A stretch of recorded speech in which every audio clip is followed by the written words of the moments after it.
먼저 강태중 한국교육과정평가원장님께서 2022학년도 대학 수학능력시험 출제 방향 발표 전 모두 발언을 해주시겠습니다.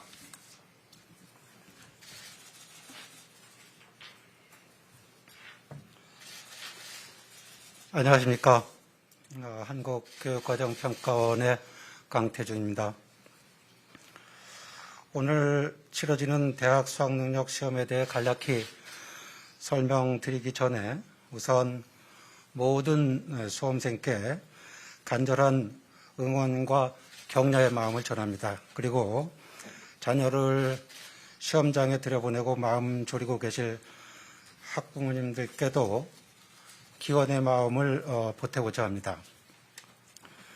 우리 모두가 한 해 내내 여러 어려운 상황을 겪어오는 중에서도 오늘 대학 수학능력 시험이 그런대로 순조롭게 시작되는 데까지는 참으로 많은 분들의 수고가 있었습니다.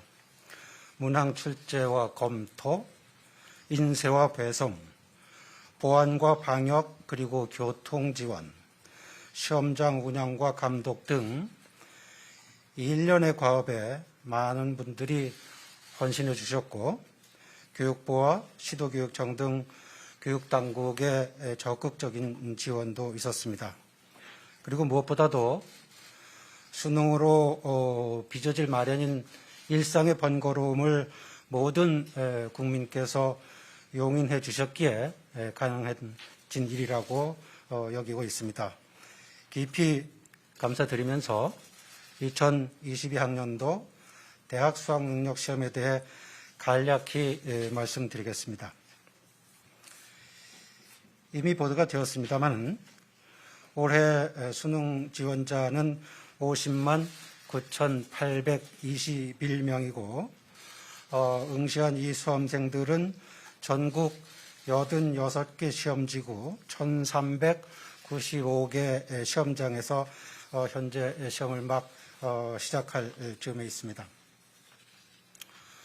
또한 시험을 치기 위해서 보조수단을 지원부다에는 수험생 692명도 필요한 편의를 제공받아서 시험에 임하고 있습니다. 잘 아시겠지만 시험은 이제 막 오전 8시 40분에 시작이 됐을 터이고 시험 시간이 더 주어지는 장애 수험생들까지 모든 수험생이 시험을 마치게 되는 시각은 오후 9시 48분입니다. 출제된 문항에 대한 이의 신청은 오늘부터 저희가 바로 받기 시작합니다. 한국교육과정평가원 홈페이지에서 이의 신청을 접수하는데요. 11월 22일 월요일 오후 6시까지 받게 되고 접수된 모든 건에 대해서는 23일부터 29일까지 엄밀한 심사를 거치게 됩니다. 심사를 끝낸 후에 11월 29일 오후 5시에 정답을 확정하여 발표하게 되겠습니다. 채점은 이렇게 확정된 정답을 가지고 이루어질 것이고 성적은 12월 10일 각 수험생들에게 통지하게 됩니다.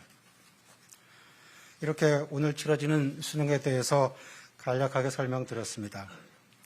앞에서도 잠깐 말씀드렸습니다만 금년에도 수능이 차질 없이 엄정하고도 안전하게 시행될 수 있도록 도와주신 분들이 헤아릴 수 없이 많습니다.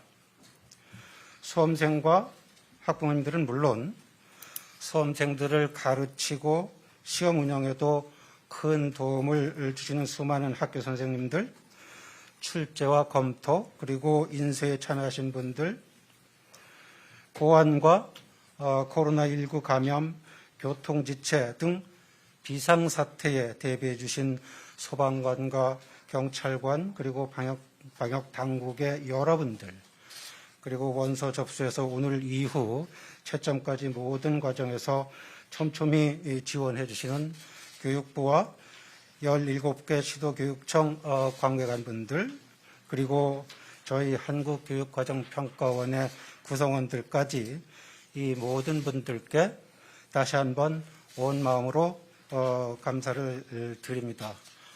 많이 고맙습니다. 이제 저희 브리핑을 마치고 여러분들이 크게 관심을 두실 문제 출제와 검토에 대해서 설명해 주실 두 위원장을 모시겠습니다.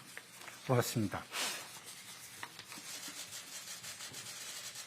예, 이어서 위수민 2022학년도 수능 출제위원장께서 2022학년도 대학 수학능력시험 출제 방향에 대해서 발표해 주시겠습니다. 안녕하십니까.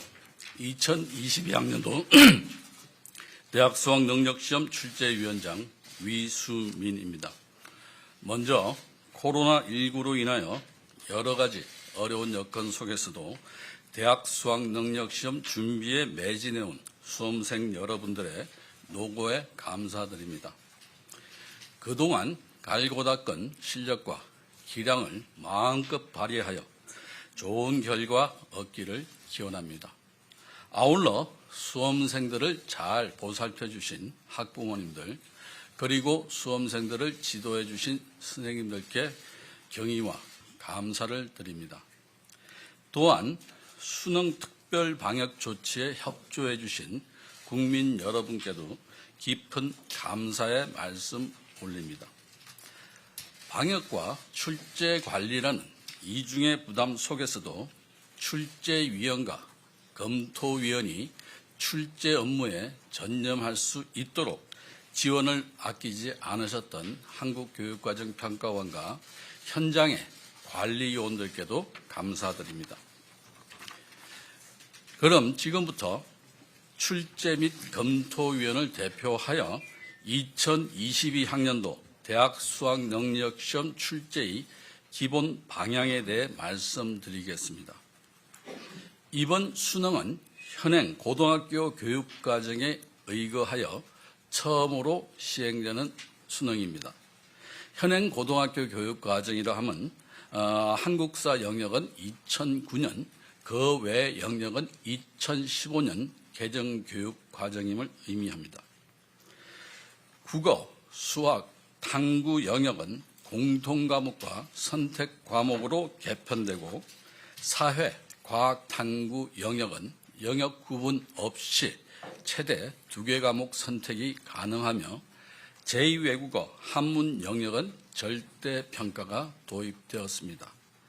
또한 EBS 연계는 문항수 기준으로 50%로 축소되고 간접 연계 방식이 확대되었습니다. 출제의 기본 방향은 수능 체제에 변화가 있었지만 예년의 출제 기조를 유지하고자 노력하였습니다. 교육과정의 내용과 수준을 충실히 반영하고 대학 교육에 필요한 수학 능력을 측정할 수 있도록 출제하였습니다. 특히 고등학교 교육의 정상화에 도움이 될 수 있도록 교육 과정의 핵심적이고 기본적인 내용을 중심으로 출제하였습니다. 교육 과정의 핵심적인 내용일 경우 기존의 시험에서 다루어졌더라도 필요하다면 질문의 형태와 문제 해결 방식을 바꾸어 출제하였습니다. 영역별로 말씀드리면 국어 영역은 다양한 분야에서 교육적으로 가치 있는 소재를 활용하여 출제하였고 선택 과목에 따른 수험생들 간의 유불리 가능성을 최소화할 수 있도록 출제하고자 하였습니다. 수학 영역은 교육 과정의 범위 내에서 수학의 기본 개념과 원리를 이해하고 적용하는 능력, 기본적인 계산력과 논리적 추리력을 평가하는 문항 등을 출제하였고 종합적 사고를 요구하는 경우에도 지나치게 어려운 문항은 피하려고 노력하였습니다. 또한 국어 영역과 마찬가지로 수학 영역도 선택 과목에 따른 수험생들 간의 유불리 가능성을 최소화할 수 있도록 출제하고자 하였습니다. 영어 영역은 교육 과정이 정한 어휘 수준에서 기본적인 청해력과 의사소통력, 능동적인 독서력을 측정할 수 있도록 출제하였습니다. 한국사 영역은 한국사에 대한 기본 소양을 평가한다는 취지에 맞추어 핵심적이고 중요한 내용들을 중심으로 평이하게 출제하였습니다. 탐구 영역은 교육 과정 범위 내에서 탐구 능력과 문제 해결 능력을 측정하도록 출제하였고 선택 과목 간 유불리 가능성을 최소화할 수 있도록 출제하였습니다. 제2외국어 한문 영역은 기본적인 의사소통에 필요한 언어 능력 및 해당 언어권의 문화에 대한 이해력을 평가할 수 있도록 출제하였습니다. 전반적으로 모든 영역에서 학생들의 과도한 수험 준비 부담을 완화하고 학교 교육의 내실화에 도움이 될 수 있도록 현행 교육 과정의 범위와 수준을 유념하여 출제하였으며 올해 2차례 시행된 모의평가 결과에 대한 분석을 토대로 예년의 출제 기조를 유지하려고 하였다는 점을 다시 말씀드립니다. 문항의 배점은 교육 과정상의 중요도와 문항의 난이도, 문항풀이 소요시간 등을 종합적으로 고려하였습니다. 마지막으로 EBS 연계는 영역과 과목별 문항수를 기준으로 50% 수준에서 올해 한국교육과정평가원이 감수한 고등학교 3학년을 대상으로 발간된 EBS 수능 교재 및 강의 내용에서 연계하였습니다. 연계 방식은 개념이나 원리, 지문이나 자료, 핵심 제재나 논지 등을 활용하거나 문항을 변형하거나 재구성하는 방법 등을 사용하였습니다. 이상으로 2022학년도 대학 수학능력시험 출제의 기본 방향에 대해 말씀드렸습니다. 감사합니다. 예.